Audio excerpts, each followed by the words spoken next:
Hey all, Aaron Chapman, Security National Mortgage Company again.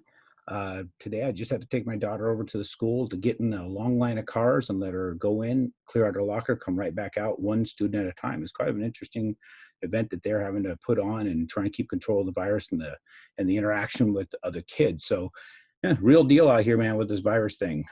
They are definitely, taking it very seriously, and everybody very well should be. The more we distance from each other, stop that spread, we contain this whole thing, and we can get back to a normal life. But in the meantime, we don't have a normal life. We've got some things we need to talk about. One of them being forbearance. Something has been coming up lately. People really, really want to know more about this forbearance thing. There's a lot of misinformation being thrown around. It keeps changing. There's nothing that is a consistent that I'm hearing. So what it really boils down to, if you want to understand what it is for that forbearance process, just call your service. You get a mortgage statement, call the 800 number on it, log in online, find where they have anything on your online portal that references that. If there's an 800 number, just call it. Find out what the situation is. But let me talk to the real estate investors here for just a moment about that. I've heard people ask me a lot of questions like, what do you think? Should we just go ahead and jump in this forbearance thing for a 4-month capability we have, not make payments and put that money aside as reserves? Because we called our bank and they said you can put it on the tail end, or they talked to somebody that said they can put it on the tail end, that extra $4,000 per property or whatever that might be, or 4 months payment. I don't believe that's the way it's going to work, guys. You may get approved to do some forbearance up front. It may be very easy to do that. I can't speak to what the approval process is going to be for that. You have to talk to each individual institution that you're working with. But to think that you can just not make payments and just put on the tail end, I think might be wrong. Because if you're going to change the terms of your loan, you have to do a modification. Taking those funds and putting on the back end, that's a modification. The way I understand forbearance to be is you can go however many months, whether it's 2 months, 3 months, 4 months, let's say it's 4 months, and let's say you have $1,000 a month payment. You're going to not make that $1,000 a month payment for 4 months. Then month 5, you got to pay $5,000. You got to put the whole chunk out. That's going to hurt more than just $1,000 a month. So really think about what you're doing there.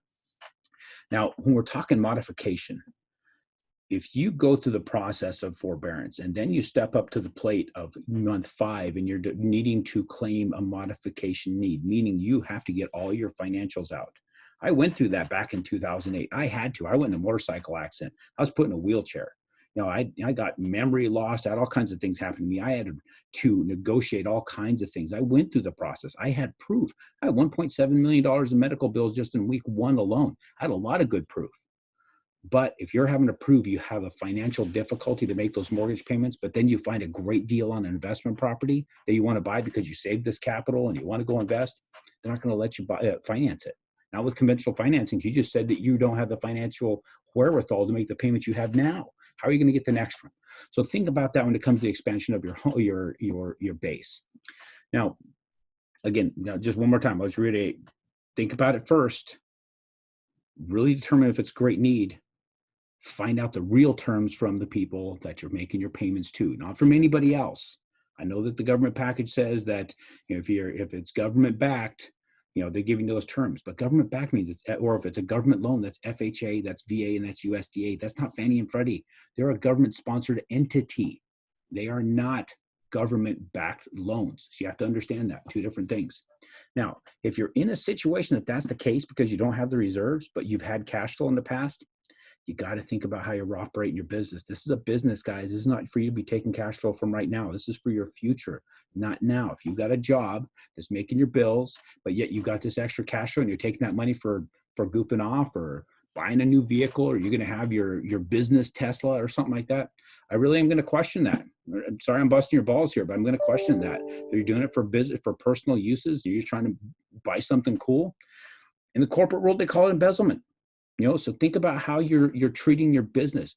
Do it to secure your business. Those who are getting ready to step into this world, never owned investment properties before, think about these things before you step into it.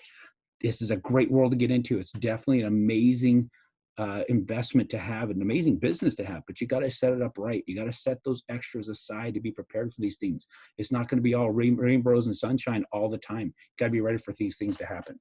Now, again, going into where we are heading with this, there is some fear as to whether or not you should be buying investment properties now. We talked about in the last one of these I shot out about the mindset of the people who are renting. Rents are going up in many places right now. People are wanting to rent houses. And rightfully so. As I mentioned, they're locked up in apartments right now. They want a yard. They want space. They know what it's like to be cooped up in this spot, and they're going to do whatever it takes to get that. People go into debt to get what they want, right? They may really, really want a single family home to rent. So know that. My wife and I were talking the other day about, the customer is always right. Not so much in the right that they get to bitch about the processes or whatever they're going on, and they get to be right just because they're upset. That's not what that means. The customer is right in determining what the market wants. So what the customer is demanding is what the market is demanding. So right now, I believe the market is going to be demanding some property with some space. So when you're investing in these real estate that has the single families, I'm sure maybe the 2 to 4 unit, because it's not a big apartment complex, you may actually see some really heavy activity out there. Also understand your neighborhoods, your markets, understand how humans think. This takes me back to 2015. I was at a home tour and they showed us some befores and afters on these houses. This rehabber was showing us some really nasty houses and then some redone houses.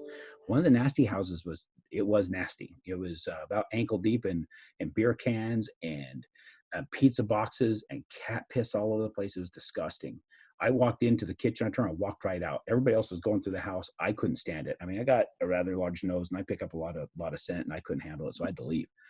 Well, later on the next day, one of the investors I do a lot of business with sat down with me at the table at the event. And he goes, "Which one would you buy?" And he starts putting out all these houses.